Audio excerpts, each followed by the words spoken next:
back to my channel. My name is Shruti and this is another everyday science video. So I'm a person that is very passionate about climate change and renewable resources, but I realized that only very few people know anything about the ozone layer and why it's important to us. Most people think that the main role of the ozone is to provide oxygen, but actually the major role of the ozone layer is that it protects us from ultraviolet light emitted. The ozone absorbs most, if not all, of the harmful UV rays emitted by the sun. How exactly does this happen? Well, ozone, O3, is formed up in the atmosphere when the UV light hits oxygen molecules, O2. It is called an ozone-oxygen cycle. When high-energy UV light from the sun hits the molecule of oxygen gas, O2, it breaks the oxygen bond holding the atoms together, thus creating a single oxygen atom, O.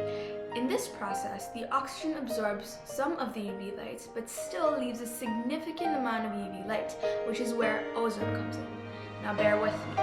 The freed oxygen atoms, O, combine with the other oxygen molecules, O2, to form molecules of ozone, O3. Ozone molecules are highly volatile and easier to break than oxygen molecules. Now, the remaining UV light has enough energy to break apart ozone molecules. The ozone gas now breaks into one oxygen gas molecule, O, and an oxygen atom, O2, hence absorbing much of the remaining UV light.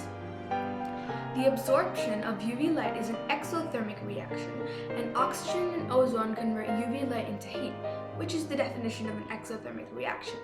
Together, ozone and oxygen gas are absorbing about 98% of the harmful UV light. That's a lot. But you may ask, why exactly are UV rays harmful? Commonly, UV rays cause skin cancer and spotting in plants among many other symptoms. Well, I hope you guys enjoyed and learned a little something about the ozone layer and why it's important to us. Don't forget to like and subscribe to get notified when my next videos come out. Always question, always wonder.